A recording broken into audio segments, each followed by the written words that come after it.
The following podcast has been rated PGN. Parental guidance is neglected.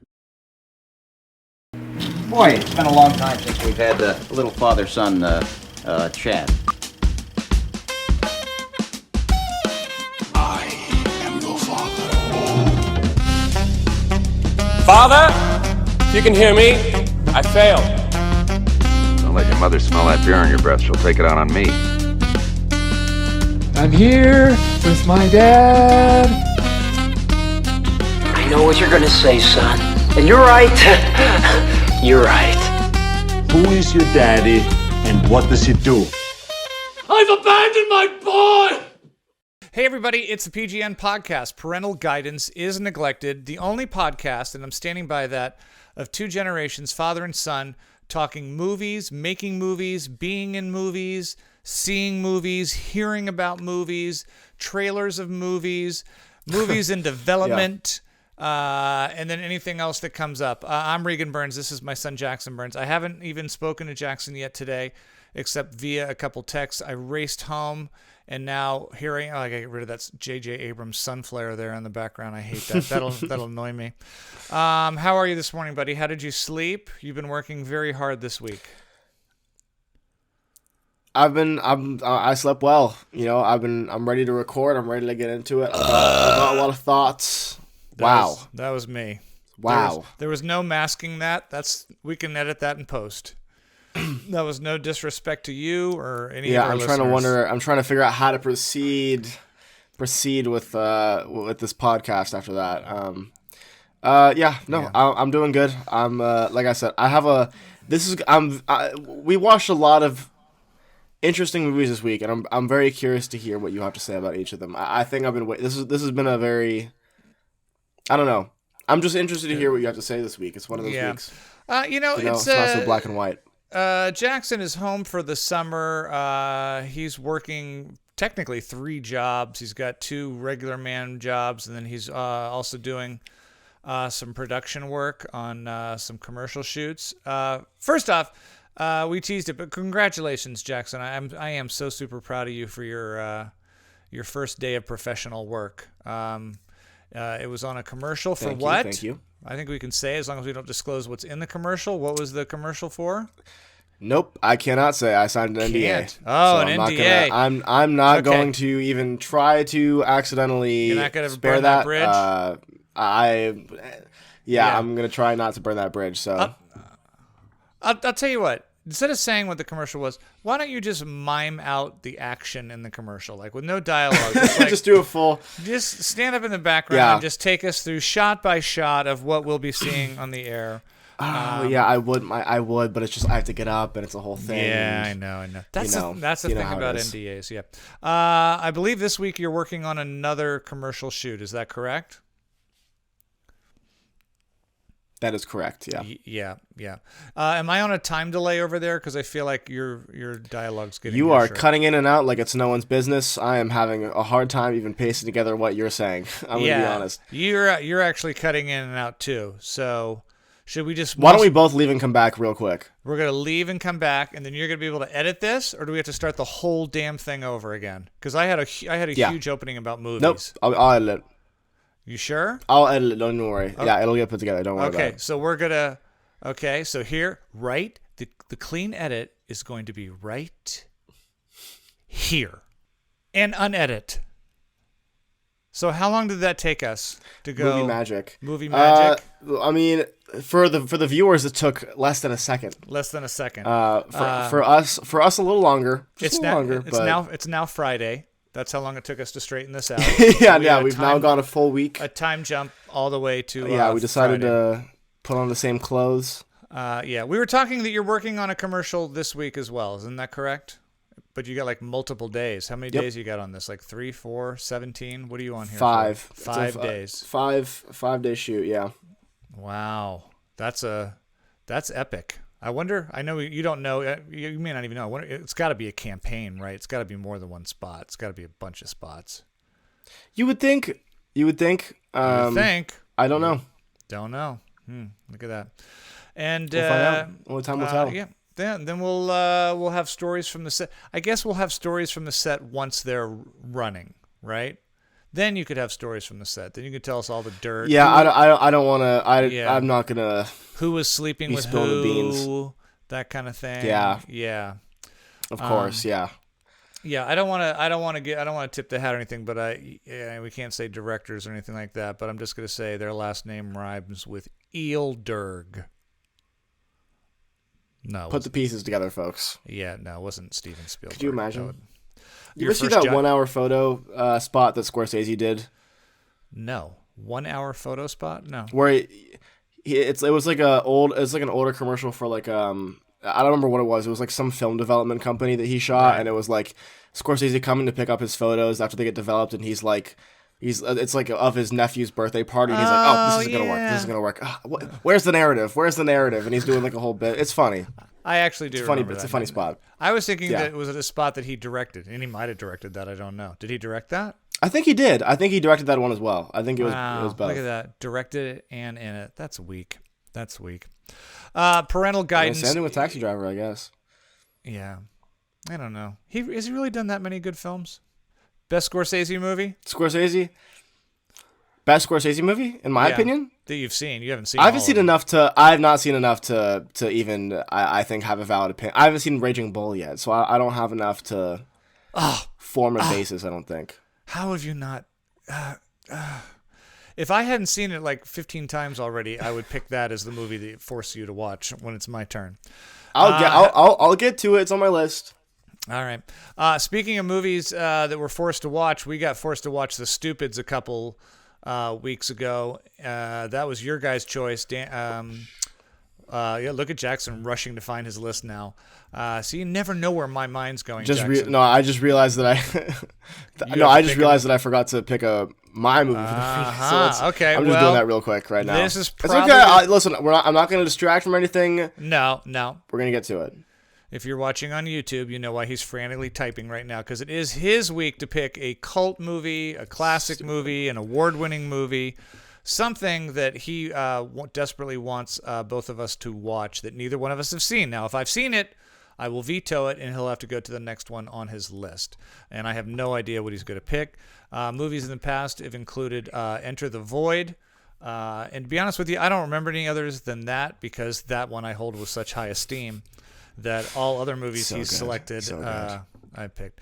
No, I believe next month, last month he picked a pretty good one. He picked a film called Frank, which was a movie Michael Fassbender did way back in the day before his X-Men days, and it was actually pretty good. I didn't think it stuck the landing as well as Jackson did. Have you heard about the new Fassbender movie, by the way, the David Fincher movie, the Killer? No, they've been announcing recently. No, is it in production? Yeah, he's in a.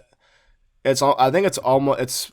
I think they're already dropping like sneak stuff, like screenshots and stuff. It's got Michael Fassbender in it. It's directed by David Fincher, and it's written by the guy that wrote Seven. So seems like the dream team, but I don't want hilarious. To get my hopes ahead of me. Yeah, Michael Fassbender, I'm sure it's going to be a real Fincher, blast. Yeah, and the guy who wrote Seven. I bet. Is it kind of like Midnight Run with Charles Grodin and De Niro? That sounds like a little departure for all of them. It's gonna be a bit like that Pixar movie that just came out, Elementals. Elemental, it's looking a lot like that. Elemental. So. Yeah. Speaking of Elemental, Jackson and I do have some movies to talk about, but he's home for the summer now, and I think we both had visions of like, we'll have a lot of time to finally go see a lot of the movies in the big screen. And dude, we're having a hard time finding 2 hours to get out. So if you're waiting for reviews of Elemental or The Blackening or even The Boogeyman, Transformers, even Asteroid City, which has opened here in LA in like 1 or 2 theaters. It does open wider next week, so hopefully we'll have Asteroid City for next week. But our apologies. We've just been really, really busy. So we've been able to see a couple movies at home, and but we did make it out for The Flash, which we'll be getting to here momentarily. But Jackson, so far this summer, the biggest movie to date has been... probably Spider-Man, Spider-Verse. It's the most critically 100%. acclaimed. Do you see anything dethroning that coming up? We got the Mission Impossible. We got Indiana Jones. We've got Oppenheimer. We've got The Meg 2 with Jason Statham and the Sharks Are Back. I mean, is anything going to dethrone, or is Spider-Man Multiverse going to be the biggest film of the summer? I think Oppenheimer would do it, or Barbie. I think that those two together are going to be pretty big. I completely disagree with you. I think Spider-Man. Really? Yes. I think at the end of the day, I think it covers more ground. I think Oppenheimer is very niche. I think Barbie is probably more niche than we think. I don't. Nolan always brings the money in, though. Inception made so much goddamn money. Yeah. I don't know. I just don't know how many people are going to be attracted to a 3-hour drama about nuclear bomb building. I'm not saying it's not good. I'm just saying I don't know if it's. Yeah, I mean, fair enough. Yeah, I mean, you could be right. I'm not usually good at figuring out these things. That's why I'd make a horrible producer. I just don't know what makes. I think only one movie has a shot of dethroning Spider-Man, and I think that's Mission Impossible. That's my prediction right here. I think. Really, I feel like people are burnt out. I don't see a lot of Mission Impossible fans. Oh no! Last Mission Impossible did huge box office, and he's coming hot off Maverick. Tom Cruise is the guy right now. I would put my money on. He's the last. He's the last star, He's the last Mohican. He's the last Airbender. What is he? The last movie star. People say he's the last movie star. Yeah, Tom Cruise. That people will go see movies just because he's in it. Him and Damon Wayans. I think that's probably the two that people. Yeah. They love a good Damon Wayans scary movie rip-off parody or something. Jackson, The Flash we saw. Let's just get right into it. It's the big marquee one.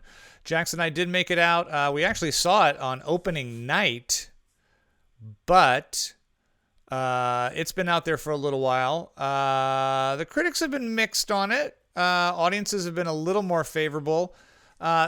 Explain this to me, Jackson, before we get into it. This is a movie, and I honestly do not know what this means. It's part of the DCEU, which is the DC Extended Universe. I don't know why is that different from the DCU?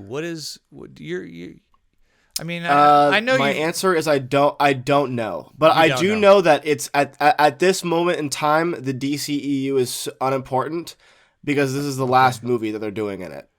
This was the finale for this universe. No, there's Aquaman. Aquaman's coming up.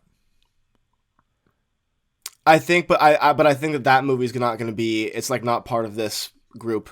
Oh really? Well, he is. He was in. I don't know, man. I'm so out of the loop on all of it. It's. Well, maybe it means they're not going to make any more, but Aquaman's already in the can or something. Like I said, I literally have no idea. I'm so out of the loop on what's happening with these kinds of things. So does it frustrate? Does it frustrate you that it does for me a little bit? Not that why would I ever lose sleep over it? But Avengers, the Marvel world seems so together, like they have it. I feel like there's some committee somewhere where they're like they have this whole thing planned out, this thread line of stuff.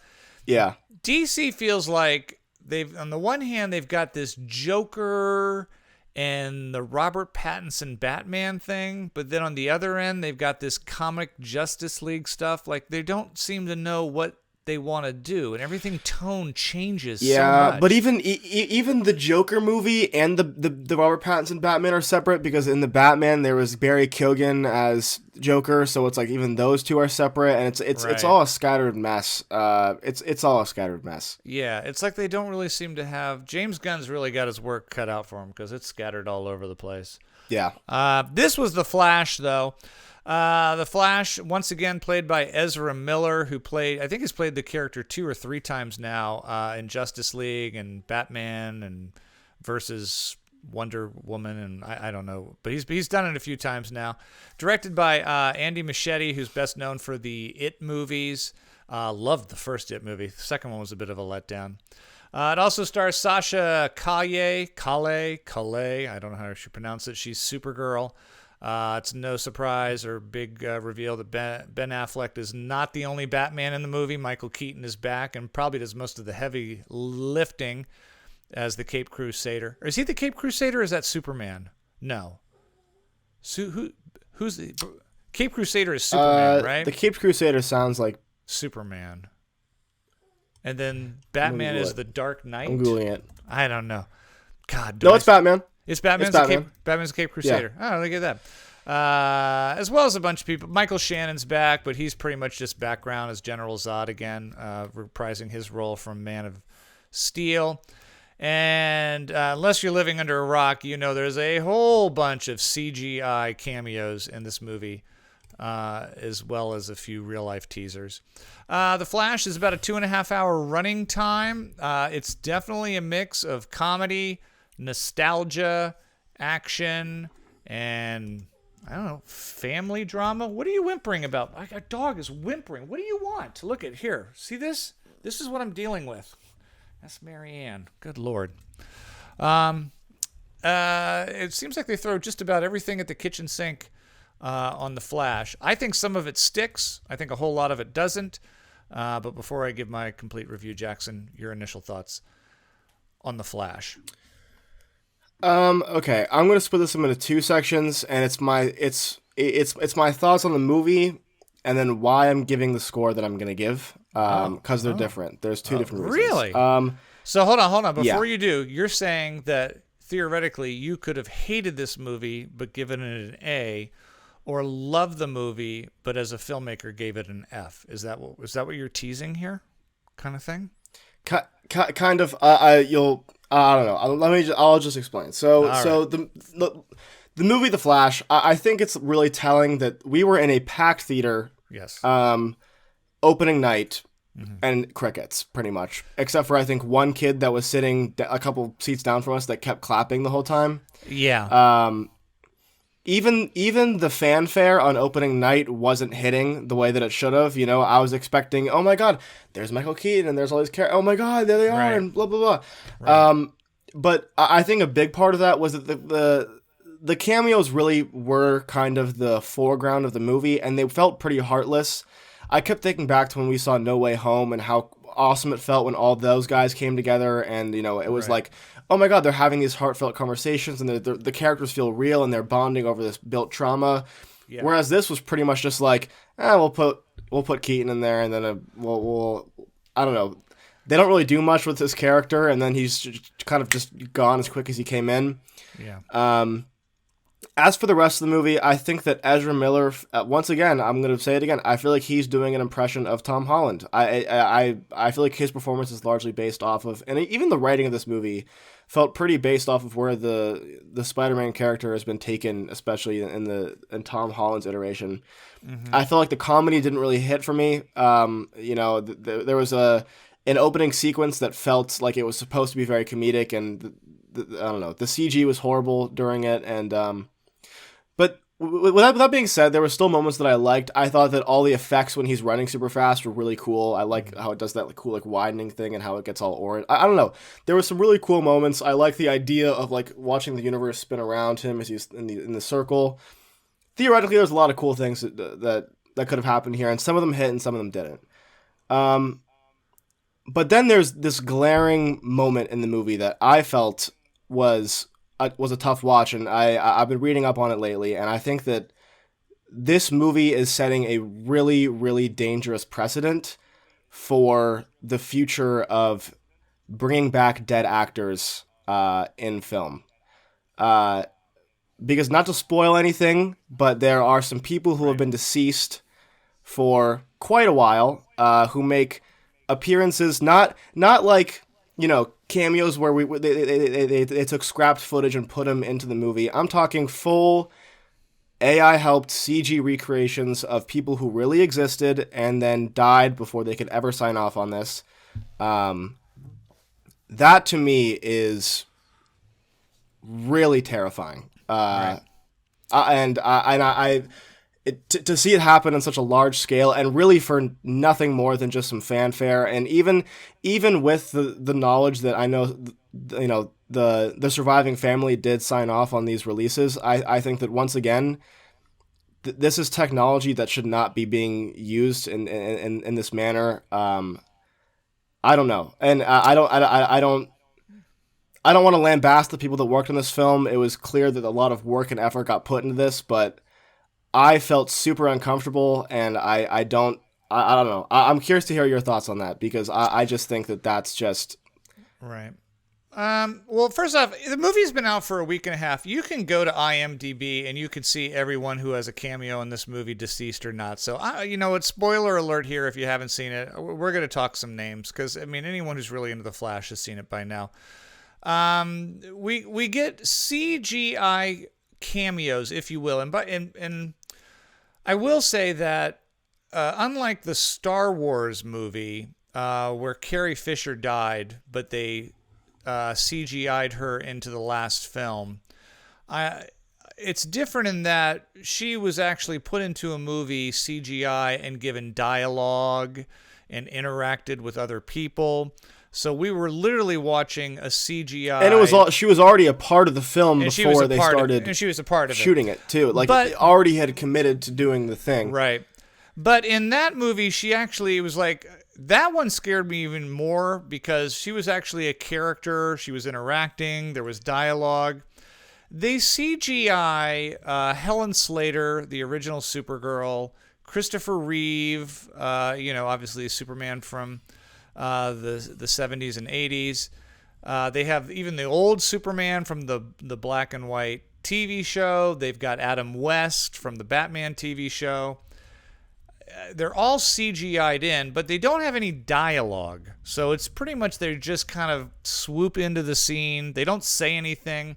It looks horrible. It's so obviously, it looks like paintings of them. If this is the highest budget of movie they can do CGI stuff like this, it's still got a ways to go because it just looks so fake. It still looks like someone pasted a picture of them on a body. The CGI that kind of threw me the most is, did they call Nicolas Cage and go, we want to put you in this movie, but you don't need to be here. We'll just CG. I'm like, couldn't they get the real Nick Cage? So someone wrote a check to Nicolas Cage going, you don't have to come down and shoot this 10 seconds of footage where you're Superman. We're going to CGI Nicolas Cage. So maybe they did that because it matched and looked like the other ones. That's my thinking, is maybe it's like if his looked too real. It didn't bother me. I just felt it was a wasted effort. It was like, it's literally 20 seconds of screen time for all of them. It just swooshes by, like Christopher Reeve. But you don't feel like that's morally gray? I don't, because I don't think anything that happened in those split seconds shown them in a bad light. I think it's the same as having a picture of somebody, because it was used so little. To me, it was like just having a picture of someone in the background. Now, if, let's say Michael Keaton were dead, and his entire character in this movie had been CGI'd with Michael Keaton, where he's a major character and has scenes where he's the recluse and, then he comes back and he bonds with Bear. Then I'd be like, this is uncharted territory. For me, it was all those CGI was nothing but backdrop filler. And they were pictures. It wasn't, you didn't even get like Christopher Reeve going, good job, kid, or, or... It's like it was nothing. It didn't add anything. Right, but even if I were to put a picture of, like, if we were to shoot a movie in my room, right? Mm-hmm. You couldn't show any of the still photos behind me without getting permission from each individual person or whatever, the studio that represents them. Right. And to me, it's like, listen, I'm going to keep it real. I thought this movie wasn't good. And now... Yeah. Christopher Reeves, whether he likes it or not, is forever attached to this project. And I'm saying, if years from now I passed away and I was getting credited on work that A, I didn't sign off of, B, I wasn't proud to be in, and C, I was used as a poster boy for profit, that would make me pretty goddamn upset. I don't know. I think at the minimum it's an incredibly dangerous precedent for a studio to basically say that, hey, even after you pass away, we still own the rights to use you as an actor in our film. I feel like that's dangerous. I get it. I can see where... I didn't read that much into it just because, for me, it was more just a bad special effect. if you're going to have that special effect, it was a wasted use of that special effect. I mean, and then, yeah, I can see your point about, are we starting to cross into territory that's, and again, Helen Slater's still alive. Nicolas Cage still alive. The only people whose estates would have had to sign off on that were Christopher Reeves, Adam West, and I forget the gentleman who played Superman on the TV show. Again, they were so underutilized to me. Yeah, I understand what you're saying, like it's setting a precipice for what's going to happen in the future. But for me, it was almost like if I went and saw Back to the Future and Marty McFly's bedroom had a poster behind it of, 2001 A Space Odyssey, I wouldn't be like, what an affront to Stanley Kubrick. What if he hated this movie and sees that this dim-witted character liked his film? I know that's kind of a weird analogy, but to me, it was like that kind of a, again, if Michael Keaton had been dead and we went, we're going to bring back Michael Keaton's Batman, we're going to CGI, and even if it was one scene, even if you had 1 ounce of dialogue, they didn't even say anything. Christopher Reeve literally just swoops in, lands, and there's some music, and then that's it. And I think Adam West was almost like, as a globe was twisting, you just saw like an image of him on it, So I get your point. I completely get it. I know we're getting away from whether the movie was good or not. I could tell you did not care for it. But I agree. Well, look, hey, man, that's what the writers are striking about now, and that's probably what the actors are going to be striking about in a couple weeks, is what the hell's going on with artificial intelligence? Are we going to be completely... Yeah. Here's my thing, though, Jackson. Every time I see anything that is CGI'd, it just doesn't look right to me, I don't know. Like Spider-Man Multiverse animation looks amazing, but as soon as you put like some real face on there, I'm not buying it yet. Yeah. Are we going to get to a point where at some point I go, that wasn't really a person? Then I'll probably really freak out. I agree with you, Jackson. There were things about the movie that I liked. I do not find him very funny. I had a big problem with I don't know what we're calling him, the Flash, the Black Flash, I don't know, his alter ego, the surfer dude. I'm like, really? He's a surfer. He's a surfer dude in another. Hey man, I'm like he's a stoner guy. I'm like. I was just like, that's such a cheeseball thing to go to. Dude, you're blowing my mind. I'm the Flash. I want super. I didn't find that particularly funny. Michael Shannon is wasted in this. You sent me this hilarious video this week of Michael Shannon going through like some Criterion collection. Dude, he's the biggest nerd. He is the biggest nerd. It's never so funny. It is so hilarious. He's so excited. He's like, oh my God. 5 easy pieces. Oh my God. I could go home and just watch this, that. It's like a master class and just, being there. I mean, he's wasted. No, you couldn't stop raving about Hal Ashby. Yeah, I know. And you're like, you can't stand him. But he's wasted in this. Michael Keaton's fine. For me, it was great to see him just because it's a nostalgia thing. That's my Batman when I was younger. But I don't know. And the Clooney thing at the end. I mean, speaking of people that were wasted, Ron Livingston, who I guess we'll probably talk about later, and Maribel Verdú from Y Tu Mamá También and Pan's Labyrinth. I'm like, geez, these are some of the great, phenomenal talents of our time, and I feel like they didn't do enough with them. No. Was there ever a moment in The Flash where you didn't know where it was going? Was there ever something twisted and you went, whoa, I did not see that coming? Maybe the reveal. I mean, I didn't see the reveal of who the villain was, right? But like that, but then it happened, and I was like, I guess. Yeah. It wasn't like, oh my, the whole time. I mean, right. The villain only really shows up once, and so you're not even really thinking about it. And then there's the reveal, and it's like, oh, that one guy from earlier that we never even really talked about. Yeah. I guess. I forgot there was a creature in that little arena of time or whatever that thing was, and then you're like, oh. Yeah, and it was just confusing. I mean, the more they got into the whole multiverse aspect, the more I was just kind of like, I don't know what I'm watching or what the... I don't know. It just didn't make sense to me. They got that obligatory scene with Michael Keaton there's always the one guy they have to assign to explain what's going on, and his is with spaghetti this time. It's like, this is hard spaghetti, and these are timelines, and this is all the amalgams of different ones, and it's just like, yeah, that didn't really justify all the shenanigans that are going on. It's passable. Look, some of the worst superhero movies I've seen, Aquaman, those dreaded Ant-Man movies, Venom, Morbius, it is not in that category. It's colorful, it's got a lot of flash, a lot of cool effects, so I'm not going to completely pan The Flash, but I am going to give it a D+. Yeah. Thoughts, Burns? Now you said your grade might be a little different. I agree.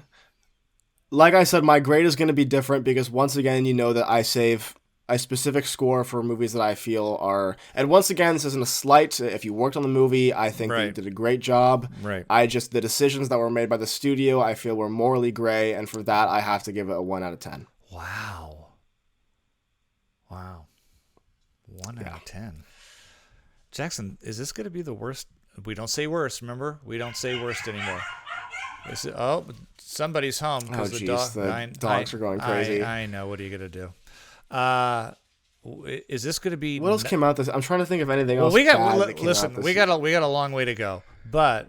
There's a lot of months left. That's a later thought. I just want to remind you, you gave this a 1, and after everything that comes out, is this going to end up on the not the best films of 2023? Because we don't say worst, we say these 10 films were not the best. And I have a feeling we'll see. We may hear about that again. I guess we'll see. So there you go. If we spoiled it for anyone, so what? What are you, living in a cave? I think most people knew what was going on. Come on, man. It's been too long now. Yeah. It's been way too long. We have a listener of the show and an old work colleague of mine, Danny Sobelman, who is a recurring character on my old Disney show, Dog with the Blog. There's the poster in the background, now available on streaming Disney+. Check it out and relive the shenanigans of a talking dog in a blended family. She was wonderful, though. Love her to death. And she suggested that we watch a movie that was written by Damien Chazelle. Damien Chazelle, of course, of Whiplash, La La Land, and Jackson's favorite movie of 2022, Babylon. It was directed by... I don't know. I think he might have just done Whiplash and La La Land. I don't know. Maybe he and First Man, who we all seem to keep forgetting about. Oh, I hated First Man. Oh, what a snore fest that was. I don't like to use the word hate, but man, I was so angry at that film. It's directed by Eugenio Mira. Hasn't really done a whole heck of a lot. In fact, he's basically known as a musical composer. It stars Elijah Wood as Tom Selznick. This is a movie that one of these comes along every once in a while. It reminds me a bit of a Johnny Depp and Christopher Walken movie from back in the, I think, late 80s called Nick of Time. Every once in a while, they do these movies that are set in real time, which basically means for the whole duration of the movie, the 90 to 100 minutes, there are no time jumps. You're literally watching from one moment to the next. And this is one of those. It all takes place within about an hour and a half, 2 hours, of a classical pianist who is getting ready to perform a piece that was composed by his mentor, now deceased, a rich, rich, rich man who just happens to have some money hidden somewhere in the world. He's going to try to possibly, maybe or maybe not, perform what they call the unplayable piece of music composition. John Cusack is in this as well. Alex Winter from Bill and Ted's Excellent Adventure pops in there also. What a crazy casting that was happening with this. Yeah, with this movie. Everyone else. It's a very small cast. The movie basically deals with Elijah Wood and this earpiece. Again, it reminds me a lot of Nick of Time, where Johnny Depp was being led around by Christopher Walken through a cell phone, making him do things that he didn't want to do. Well, Elijah Wood finds out that there's somebody in the audience who's got a red dot pointed at his head and could kill him or anyone else at the drop of a hat if he does not play the unplayable music. I have some thoughts, but first, Jackson, grand piano. Did Damien Chazelle, at least as a writer... Now, remember, this was early in his career, so he hadn't gotten to his Whiplash and La La Land form. But as a writer, because he didn't direct this, has he redeemed himself at all in your eyes? So here's the thing with Grand Piano, and I'm going to spoil some things here, but it's been too long. Whatever. I feel like it's viable now.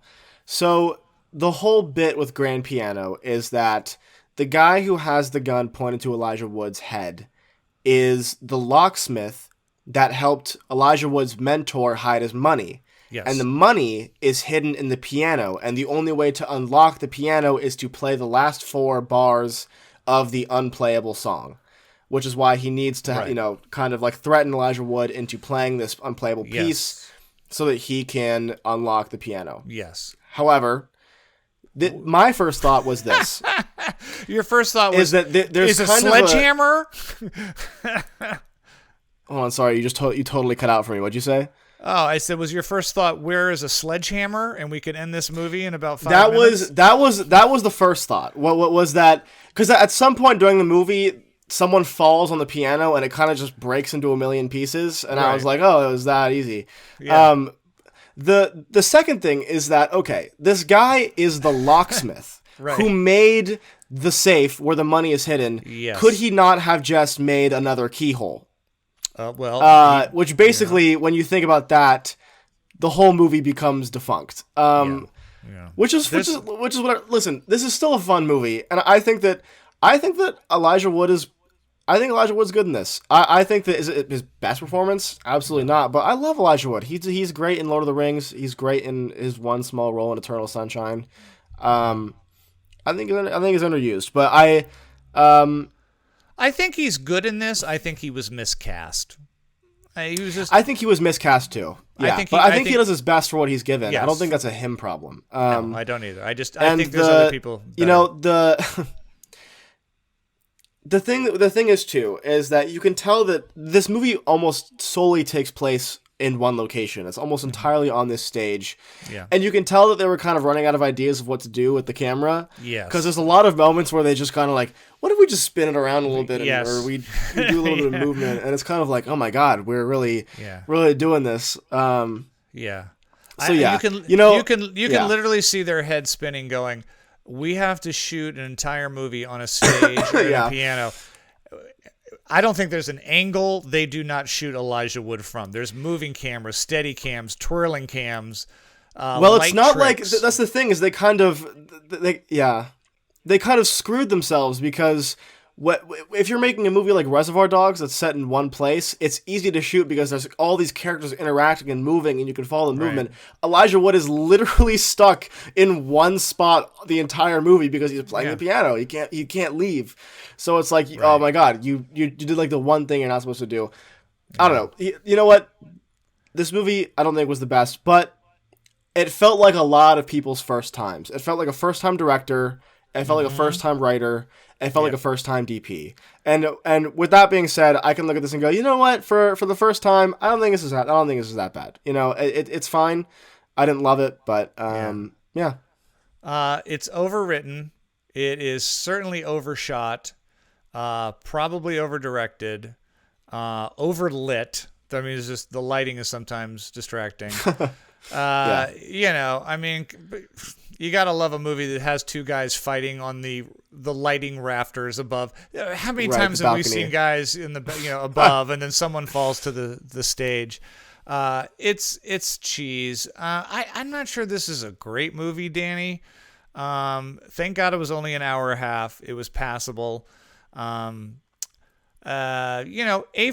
if this had been everyone's first film, I would have said, guys, great job. Can't wait to see what you do next and how you grow.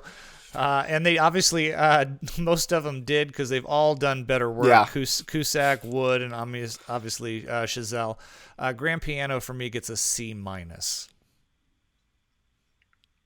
Yeah, Grand Piano for me is gonna get a 5. Because the thing is too, it's like the movie that Damien Chazelle did after this is also a performance piece about a musician, and it's like leagues past this. Yeah.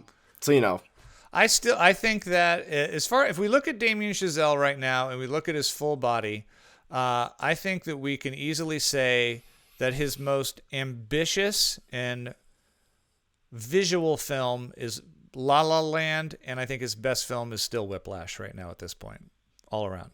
Yeah. I think Whiplash. I don't know if he can ever beat that. I think that's a great movie. Yeah. Well, it's no Babylon. It's no Babylon, Jackson. Some would say, not me, but some would say that.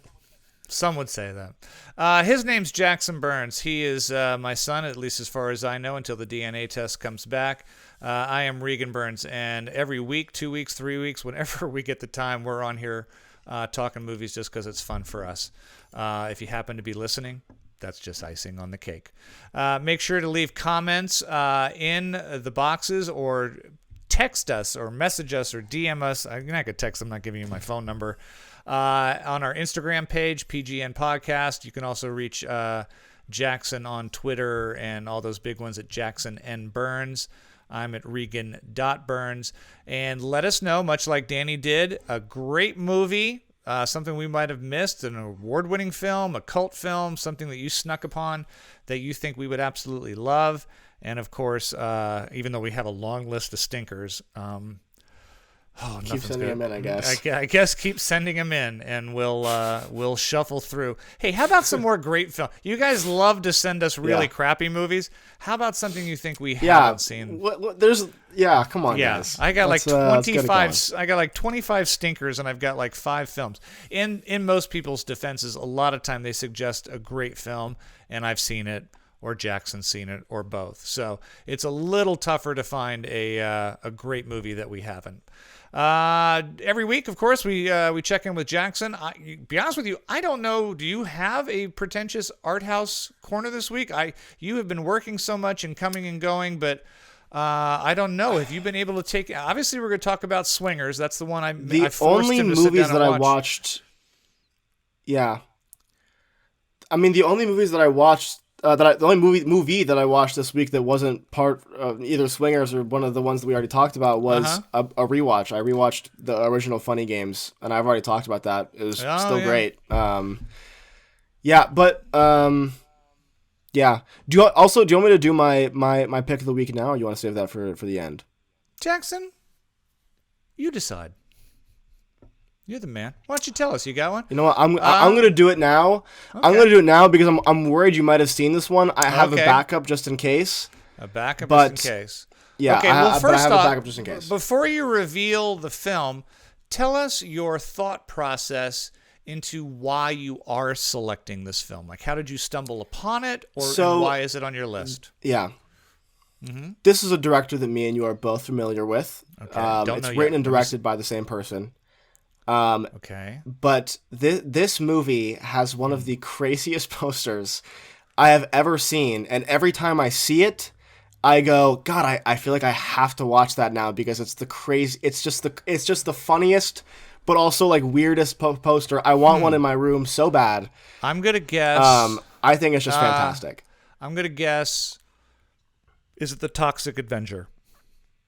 It is not. Okay. Is it Time Bandits? It's not. It's almost it's really minimalistic, but it's so effective that it's just like minimalistic.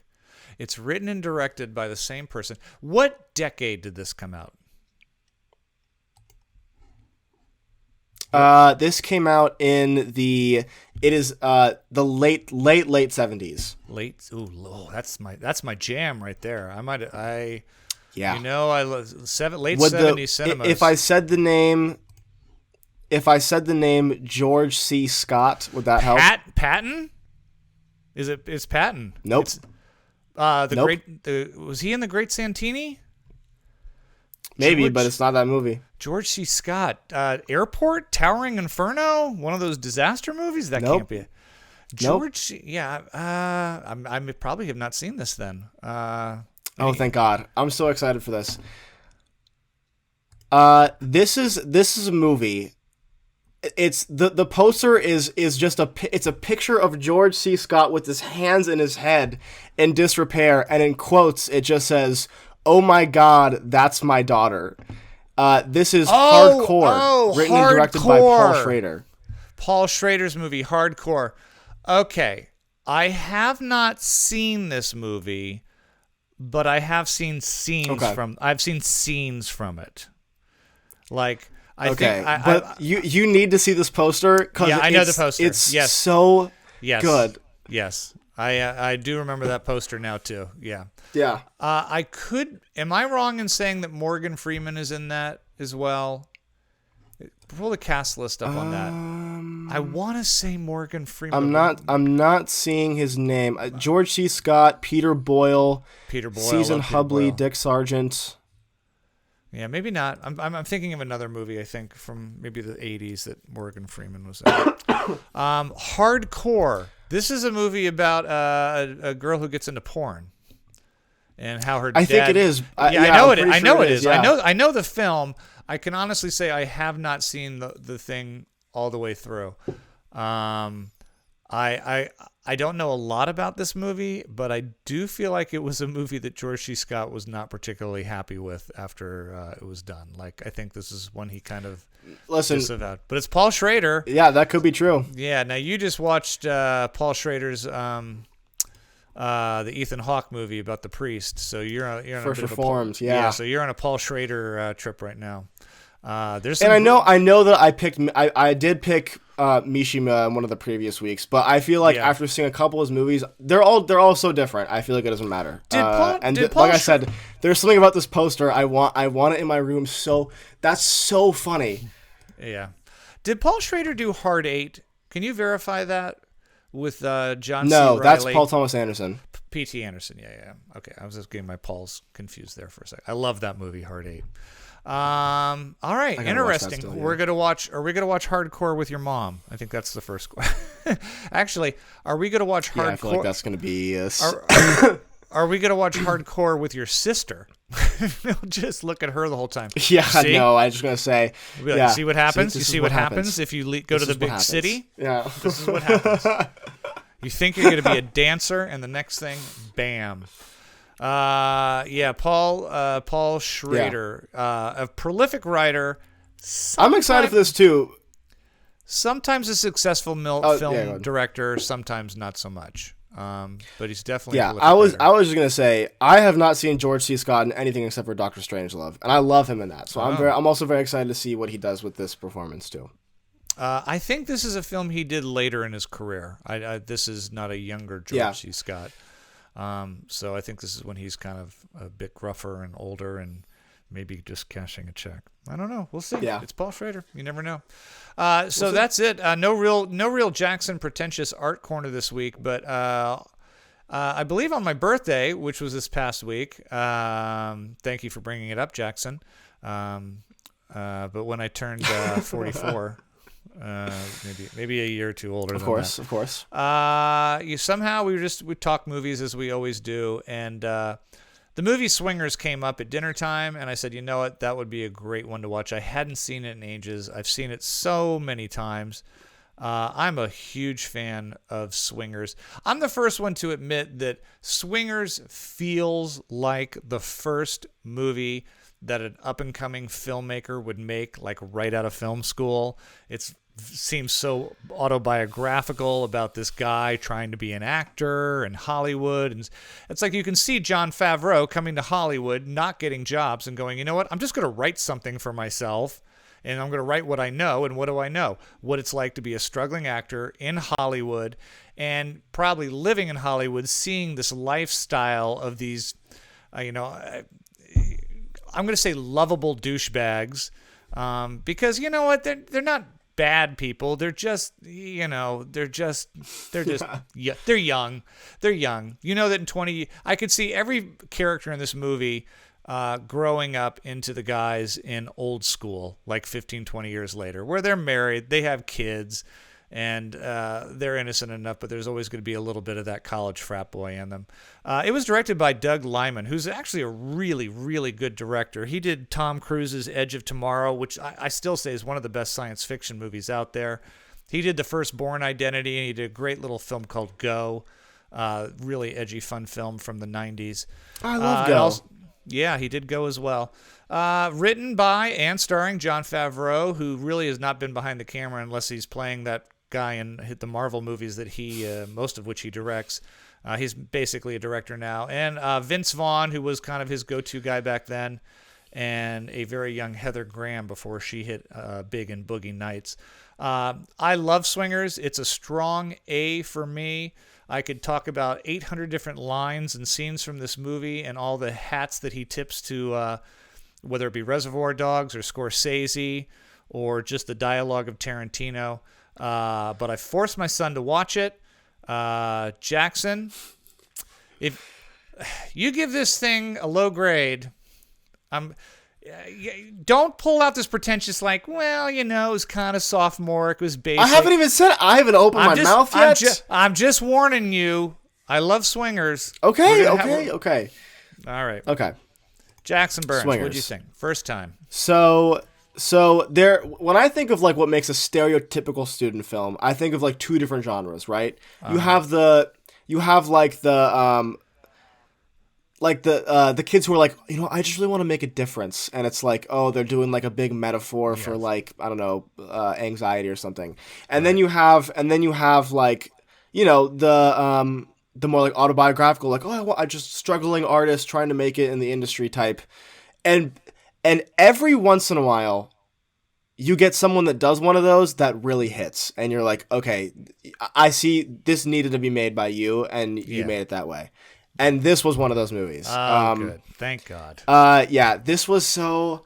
Because it really is film student-y, but I mean that in the most positive way. Because I'm a film student, and it's so fun to watch something and be like, oh my God, I get all the references, and I feel like I'm watching people that I know on the screen. Jon Favreau is he's so good in this, and I think I was telling you this too, where I was like, I really wish he would go back to his roots and do another one of these kind of lower budget, smaller movies, because I'm very happy he's successful now. It's just the bigger budget like CG remake thing just isn't my thing, and this was so lovable and enjoyable. The characters feel so real and fleshed out. Even like you said, even though they're all assholes, you can't help but feel this connection to each one of them. Especially Vince Vaughn, who's just the dumbest, just drunkest idiot. But you're just like, I know, but I want you to do well, and I want you to do well. Especially Jon Favreau. There's that horrible scene where he's trying to call that girl in the middle of the night and just keeps getting her voicemail over and over again, and leaving message after message after message. The funny thing is that this movie put all of them on the map. I mean, Doug Liman, one of his first films, and then he went into Go, and then he became a huge Hollywood director. Me and Mr. and Mrs. Smith, and you know, he's worked with some of the biggest. And obviously Favreau and Vince Vaughn went on to be one of the biggest comedy stars of probably the late 90s and the 2000s. There was a lot of pressure for them to do another movie together. Everyone was like, we really, really want the two of them together because of the chemistry. And they did do a film together several years later. I'm trying to find it right now. It was called Made. M-A-D-E. I'm almost positive that's the... Yes, it is. American Made? No, or just Made. And it was written and directed by Jon Favreau. And it was good. I'd be interested to see what you think of it, because I thought it was a good film, not a Swingers, but there was so much. The studios were like, they were off doing this, he was doing that, and they're like, you guys have got to do something about it together. And so Jon Favreau wrote this movie called Made. I might make you watch that. I don't think you'll enjoy it as much as Swingers, but I think you'll enjoy a lot of it. And I think it'd be very curious. I think it's a very curious thing to watch someone try to catch lightning in a bottle a second time. It's very hard. It's very hard to do. You go. I'm not even talking about a sequel. I love look. Everyone was like, "Are you going to make another Swingers?" And they're like, "No, we're not visiting those characters again." And there's some similarities in Made to their personas. I mean, Vince Vaughn kind of has a Vince Vaughn thing, no matter what. Yeah, absolutely. Yeah, I just love movies. I don't know. I love movies like this. Every once in a while, you get a real student film that really hits, and this is one of them. I also think of like it almost in a very weird and disconnected way reminded me of American Graffiti and how I felt when I first saw that. Where it's like, oh my god, this is like a student film that like is trying to capture that feeling of trying to break into the industry and get out of a rut, but does it in a way that's original and fun to watch. It's a slice of history of what people were like. Absolutely. At that, just where the mentality was. There was a time when it's like, let's go to Vegas, baby. It's all about. They should make a drinking game out of Swingers where every time Vince Vaughn says "baby," he says "baby" in the same sentence. Like, this baby's so into you, baby, and you money, don't even know it. And money, baby, God, and money. God, you're so money. You're so money. You look so money. You're so money. You don't even know it. Don't even know it. God. One of my favorite lines in that whole movie is they're like, "Hey, did you get digits?" I'm like, "Yeah," and they're like 818, and he's like 310. And they go 310. They all go, whoa. Oh. 310. She's not in the valley. So that's Beverly Hills area code. There's little jokes. But it's like small things like that where it's like, God, I grew up in LA. It's like so the movie was made for me. I get the references. Not like Reservoir Dogs is some underground movie, but it's like I got every joke, and it was never like, oh wait, why would that? If I had grown up in Maine, that would have never made sense to me. Yeah. The whole LA mentality of no matter how many people at the party, like, we got to go. This place is dead. God, this place is dead. This place is so dead. It's so dead. Yeah. It's so dead. It's a packed party up in the Beverly Hills. They all have to drive their own car. They can't just all get in the same car because, someone could hook up with a baby, and you always got to have a way to get away. It's a classic. The only reason it doesn't get an A+ from me is because I think I think a film has to do something a little more special than that, but it's still a strong A. I don't think you can ask for a better premiere. And you see promise in every single aspect of it. The directing, 100%. The way it's shot, the acting. I thought the cinematography was really good too. I thought it looked really, really good. It looked really good. So I'm gonna give it an initial 8. I can see it turning into a 9 if I saw it again, but I'd have to give it a second chance for sure. All right, well, I'll live with that. I think it's a 9 for you, but I'll go with 8. Yeah. The PGN podcast. Jackson, of course, will be working this week on a set in Hollywood with a huge, big-time crew of people who make things. That's all we can tell you. Yep, that's the bare minimum. That's the bare. We're not even gonna touch those NDAs and get him in trouble. All will be revealed on a later episode once we know stuff is airing. Next week, opening in theaters. I mentioned Asteroid City is opening wide. It's been playing in 1 or 2 theaters here in Los Angeles, but it's going to be everywhere next week. That's Wes Anderson's new movie with Scarlett Johansson and Tom Hanks and everyone else under the. Good Lord, it's Cameo City. I think Jackson's looking forward to that one more than I am. I kind of checked out on Wes Anderson a long time ago. I'm looking forward to it. I'm getting tired, man. I just want something new from him. So we'll see. Everything I've read said, if you're a true Wes Anderson fan, this is Wes Anderson purist, like at his original. So all right. Also opening next week, Jennifer Lawrence is in a new comedy called No Hard Feelings. For some reason, she called her agent and said, I need to do a hard R-rated comedy. And I'm like, oh, okay. And I guess she's Jennifer Lawrence, so they let her do it. So whatever you think.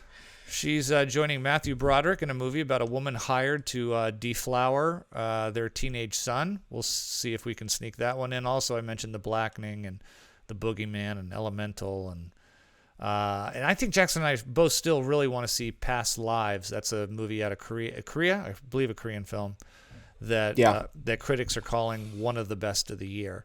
Will it be the Parasite of this year? I don't know. I don't know. Maybe not. It's not really getting traction, but sometimes these films sneak back if they get a second life.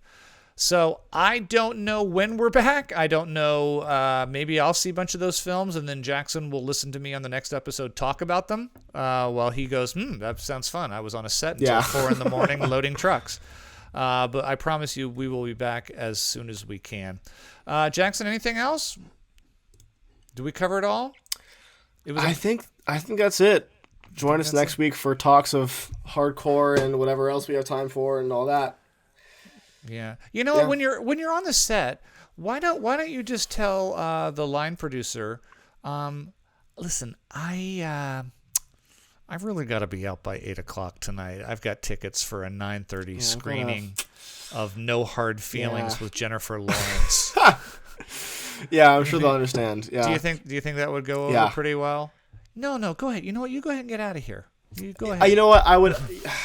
We won't know until I try. Until you try? Yeah, it's probably the best thing to do on your second professional gig. But that's awesome. I'm so excited to hear about. I just know how tired you were coming in after a 1-day shoot. But they are breaking it up. Yeah. You told me that though, right? That it's 5. Like 2 days on, 2 days off kind of thing, or 1 day on. It's something like it's not 5. It's 5 straight days. I don't know. Oh, you don't know? I don't know yet. I haven't gotten the schedule. We'll see. I mean, I get at least a 12-hour break, so there's that. There is that. All right. Proud of you, buddy. I think that's it. Until next time, send us in those movie suggestions. We will be watching at least Hardcore. Somehow we're going to squeeze in Hardcore and everything that we can at the theaters. I need that poster, so I'm going to literally scrape the bottom of the internet to find a poster. I just think I can't get over how funny that is. It's so stupid and it's so good, and I don't know. I'm so excited to watch this movie. If any listener out there has a poster of George C. Scott in Hardcore, open the bidding. Open the bidding right now. I will take it. We'll start the bidding at $4.24. PGM Podcast. Thanks for listening. Continue to like us and hit the subscribe and 5 thumbs up and all that stuff. All right, buddy. Love you, and I'll see you next time. Love you too. See you next time.